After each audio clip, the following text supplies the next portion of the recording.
नमो भगवते वासुदेवाय। ओम नमो भगवते वासुदेवाय।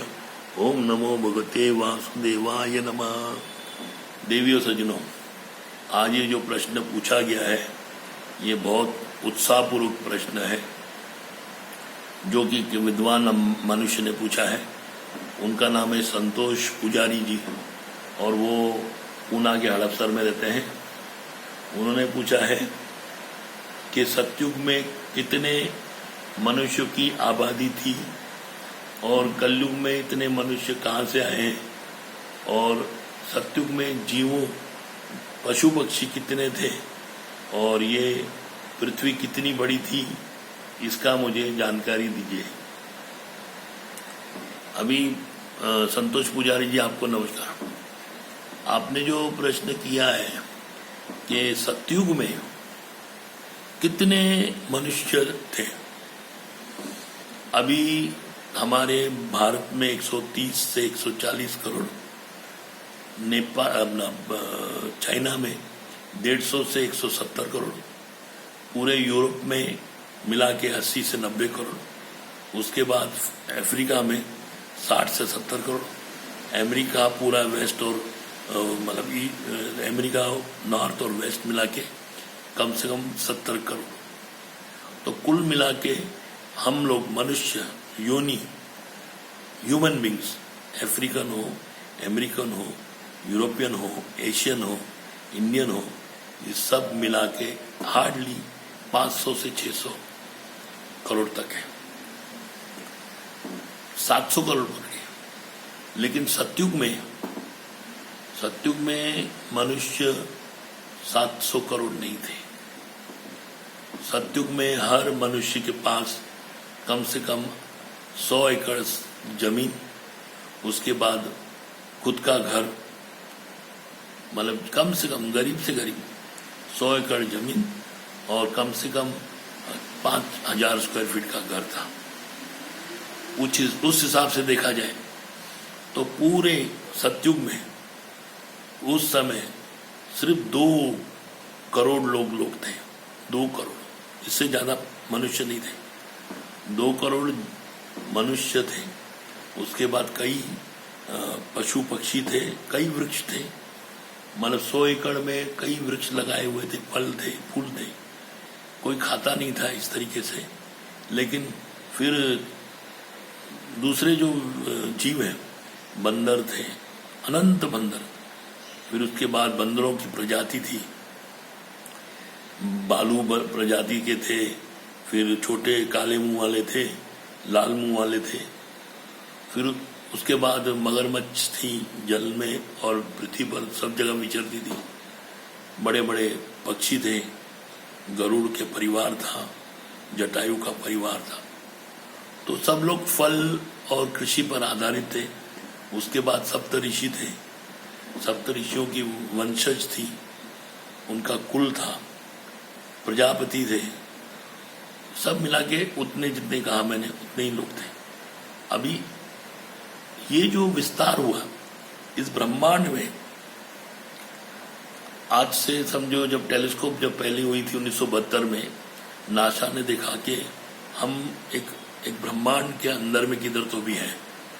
हार्डली उसने सूर्य तक अपनी दूरबीन लगाई थी। फिर 1976-78 में उसने ब्रह्मांड का विश्लेषण किया।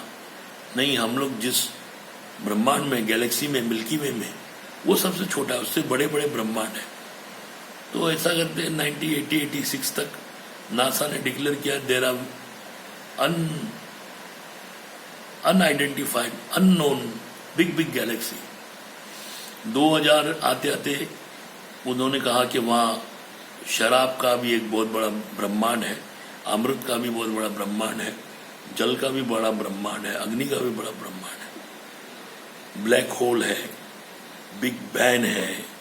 ये तरीके के जो उनके जो स्थिति चेंज होती गई, ये उनकी हर टाइम स्थिति चेंज होगी। 2023 में अलग बोलेंगे, 2025 में अलग बोलेंगे, 2040 में अलग बोलेंगे।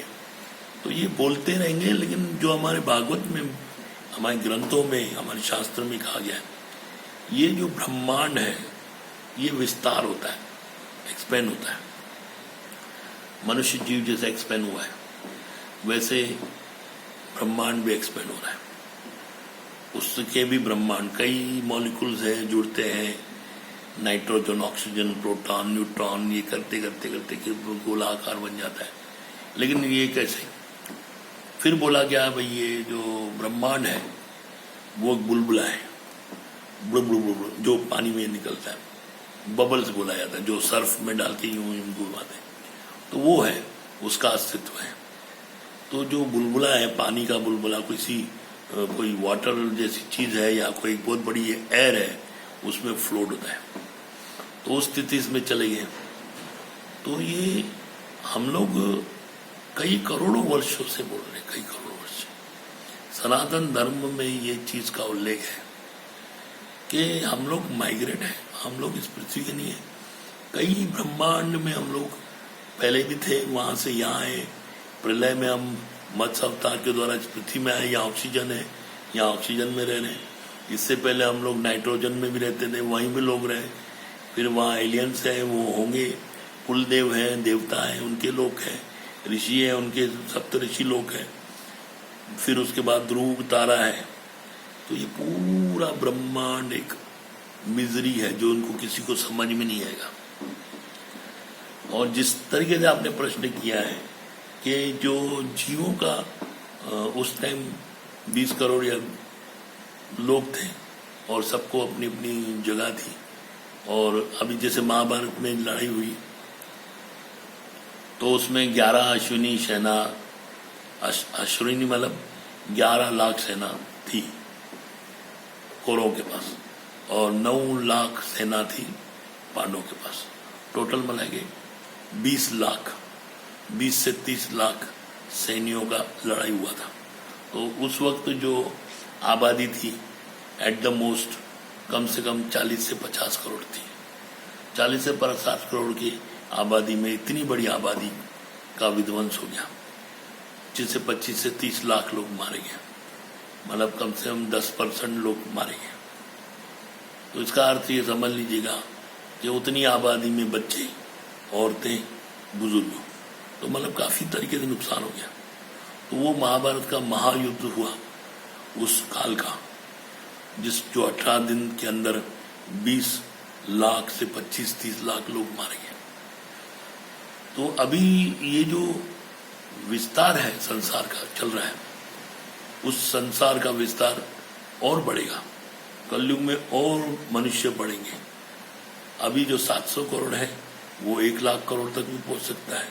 हम लोग की आयु बड़ी होकर छोटी हो रही है, हम लोग छोटे हो जाएंगे। 6 साल की बच्ची बच्चा देगी, हम 30 साल की आयु बुढ़ापा देखेंगे, 35 साल में मर जाएंगे। आहार हमारा शुद्ध नहीं होगा, विचार हमारी शुद्ध नहीं होगी, और कलियुग अवतार आके हम सबका संहार कर देगा और फिर प्रलय आएगी। ये तो चलता ही है, मैंने पहले भी वीडियो में बताया, ये प्रकृति का एक नियम है, बनना बिगड़ना, बनना बिगड़ना। लेकिन ये जो 3 चीज है, 3 चीज, जीव, माया, भगवान। जीव, माया, भगवान। जीव मन हम लोग, जिसको हम आत्मा रूप बोलो। माया जो भगवान की माया है, जो दिखती है पूरे संसार में, उसके बाद है भगवान। तो वो ऐश्वर्य लोक में रहते हैं, हम लोग भौतिक लोक में रहते हैं। और माया 2 पार्ट में। तो एक माया जो है हमारे पास, वो हमारे पास जो माया है महामाया, और वहां है योग माया। इसके विषय में मैं अगले वीडियो में आपको बताऊंगा। हरे कृष्ण।